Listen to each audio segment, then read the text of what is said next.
So ayun na guys, good morning, good evening at mega love shoutout sa inyo lahat. Ayan na, birthday party ng anak ni Wamos at saka ni Antoinette Gale. Talaga namang ay hanggang sa ngayon ay trending pa rin. Nakikita nyo guys, si Makagago, nako, nagbigay ng reaksyon. Yan, nagbigay ng opinion.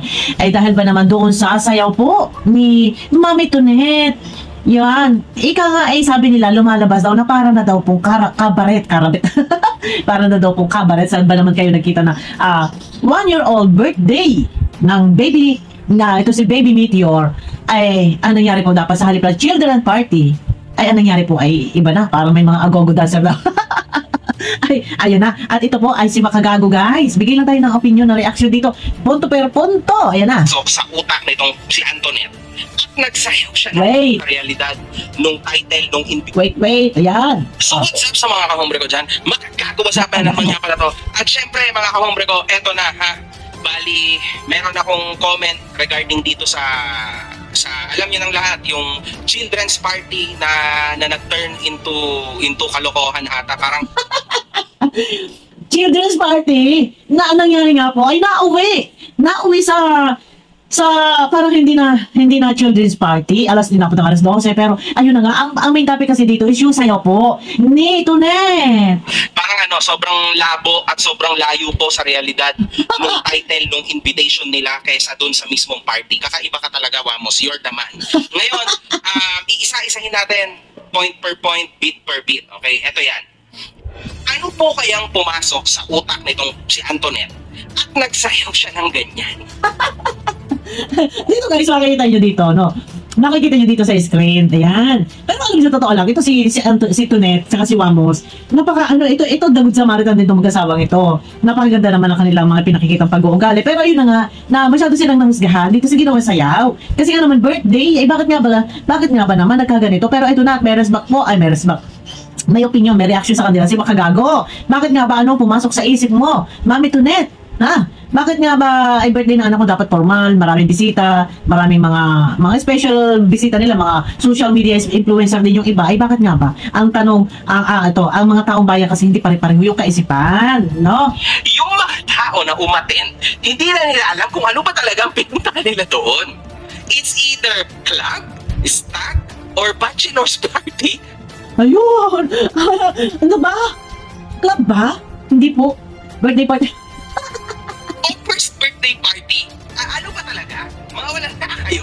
May pakiramdam nga din ako. Yun nga eh. Pero, gano'n pa man, costume, meron kasi dance number doon, may special number si Mami Tonet, syempre, may punong abala. So, sumayaw siya. Parang, ang sayaw niya is sayaw ng mga agogo dancer. Ay, parang mga nasa beer house, yung po yung sayaw. Ay, hindi nagustuhan po. Wala tayong magagawa. Kasi, ika nga, ang mga Pinoy, ay hindi natin kayang i-please yung kanilang kaisipan sa copy natin, gustuhin tayo, no? Na nagpapwento at retoke kasi pinaghahandaan niya talaga itong first birthday ng gwapong-gwapong si Baby because this is her moment to shine. In fact, yung damit niya parang disco ball, silver, shot. Wow, yun na. Pero yun na. Sa akin lang, syempre, opinion ni Makagago ito. Kumbaga, kanya-kanya ng opinion. Pero, sa social media platform, marami nakamata. Kay Wamos at kay Tonet, asahan po natin na talagang kanya-kanyang opinion ang inyong matatamo. Alam nga namang purihin kayo ng purihin, pero yun na nga, kahit naman din ako, nagulat din naman ako na bakit yun ang sinuot, bakit ganun yung kanyang sayaw. O, di ba? Pwede naman sumayaw, sila na lang sumayaw ng Baby Shark, tuturo, tutut. O, di ba? Ganun naman eh. Ay, motherfucker, shine! Hindi angkop. Sa pang-isang taon na birthday, kundi pang club. Diyos ko, Lord. Sobrang Yun na nga po. Ako, alam sa totoo lang, idol ko ito. Si mag-asawa ni Wamos at ito nga si Tonet, itong Wamonet na to.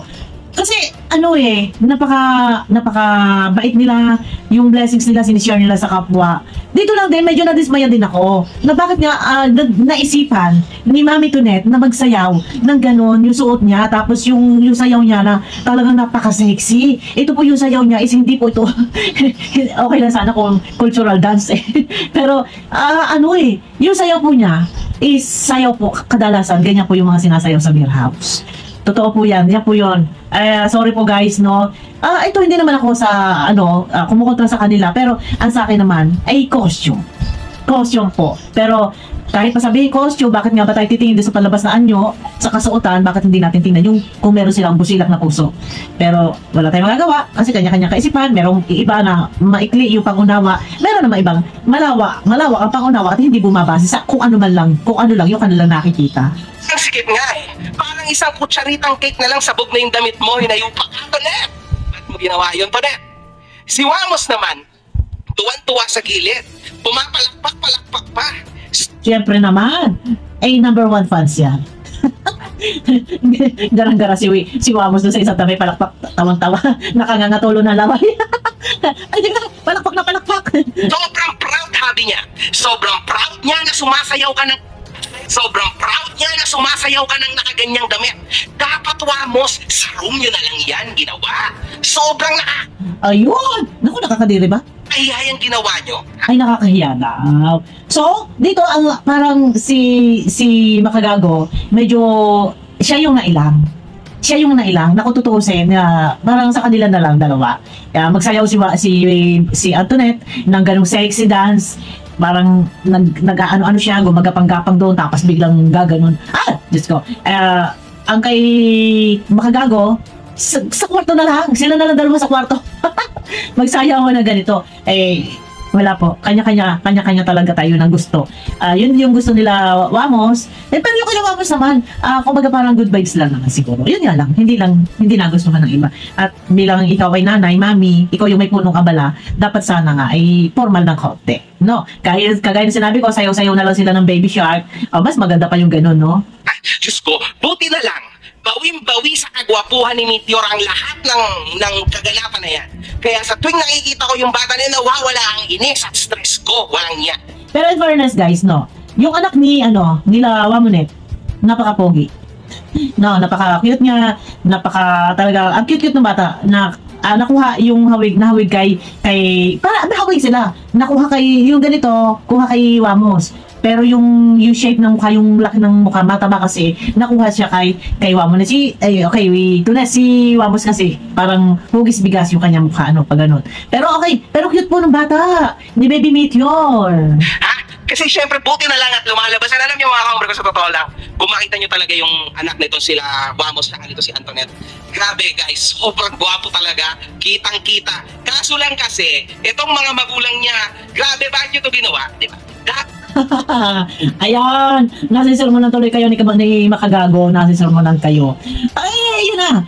Pero ano nyo guys, si Antoinette kasi at saka si Wamos is, na sila, celebrity na rin mga sikat na no? Kumbaga, sanay na sila sa ganun, na pa-sexy, parang kagaya ni Tony Fowler, yung katawan niya is yun na yung kanyang puhunan. Na magpa-sexy, maraming viewers, maraming fans, tapos kapag lumabas si Tony Fowler, pag ito, lumabas si Toinette na naka-sexy ng ganyan, so marami ang mabiral. Kahit maraming basher, ang basher is viewers pa din. Lalo silang sumisikat. Ganyan naman po talaga sa social media. Kahit ano gawin mo, gumawa ka ng masama, gumawa ka ng mabuti, maraming basher. No? Kung ang Panginoon Diyos nga, sa kabila ng kanyang kabutihang ginagawa, may basher pa rin. Marami pa rin yung hindi nagugustuhan yung ginawa ng Panginoon Diyos na tayong mga anak kanyang pinatawad, ganyan, sa pagkakasala. Yan, mga ganun. Pero marami ang umuusik, kumukot siya, bumabatikos. Ganyan din po sa social media. Gumawa ka ng maganda, gumawa ka ng pangit, masama ka pa rin. May basher ka pa rin. May ilang viewers talaga na talaga pag ang isip nila ay balubad, makitid yung utak, ibabas ka, hindi nila iniisip, hindi nila nilalawakan ng pangunawa na yun ay isang costume lang, dahil birthday lang, ganyan. At bilang sila ay parang mga celebrity, normal na magsuot na lang sila, magsuot sila ng ganyan. Kasi nga famous sila, no? Yun na. Again, children's party po yung ating title. Ba't naging ganon, di ba? Tapos may nag-viral pa. Alam nyo naman, viral na viral ngayon yung sayaw na sayaw nito si Antoinette. Anyway, sobrang pilit po ng sayaw ni Antoinette. Tulad ng nakita nating lahat. Muntik pa pong bumitaw yung upuan tas lumindol yung stage. Alam nyo yun? Literal. Kasi, kaya may answer naman si Makagago. Kasi, pero si Toinette, ang kanyang katawan malaki.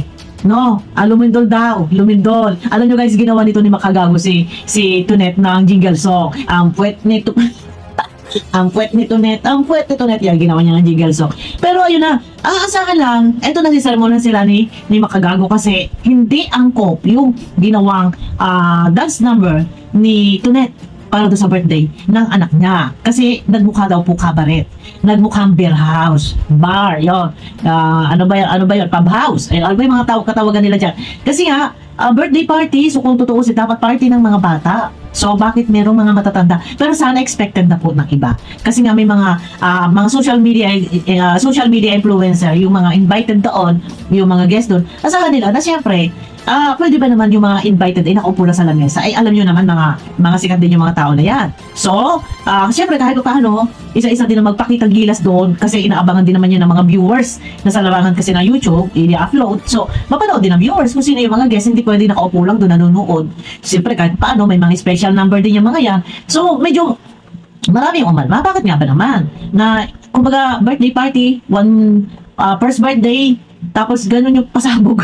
Ganun yung pasabog, nagmukhang beer house daw po at ayun sa'yo nga dito net ay hindi nga nagustuhan ng iba. Pero ganun pa man, ayun na guys, no? At hindi na natin tatapusin yung kay Makagago at nasisarmonan po sila dito ni Makagago dahil nga po sa hindi angkop yung sayaw doon sa first birthday ng kanyang anak. Medyo talagang iba na po yung datingan at medyo talagang hindi nagustuhan po ng maraming viewers.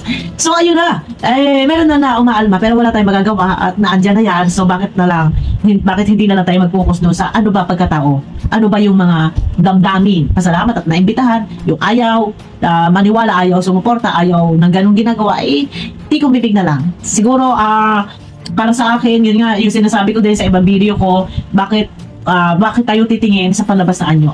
Tingnan natin kung ano yung kalooban ng tao. Hindi tayo pwedeng yung nakita mo, yun na yun, paniniwalaan mo na, maninindigan ka na gano'n sila kasama. Sa bagay, masama yung image na gano'n sumayaw ka na gano'n kasi birthday ng anak mo. Pero, siguro isipin na lang natin na good vibes lang. Isipin na lang natin na costume lang yun. Yan. At ang importante, nairaos yung birthday ng matagumpay at bonggang-bongga. Pero, sabi, hindi ko pa napapanood guys, hindi pa ako nakakaikot sa YouTube. Meron naman daw pong ikalawang party na ito ay para laang sa mga bata. Ayan, abangan po natin yung sunod na party at yung party daw po nung una, ayun ay para sa mga guests. Kasi nga po, syempre, maraming invited na guests para sa mga matatanda. Ayan, mga matatanda, mga vlogger, kung sino-sino mga vlogger. Pero meron daw naman po pala pa-party para sa mga nini at tutoy sa mga bata. Abangan po natin yan. Ayun na guys, kung bago ka pa lang sa aking YouTube channel, pakiclick naman po ng subscribe, pakiclick na lang din po ng notification bell para updated kayo sa aking mga video pa na i-upload. Ayan, pakipuntahan nyo din ako sa aking main account, Bopil Vlog. Yan, may grab shoutout. Bye!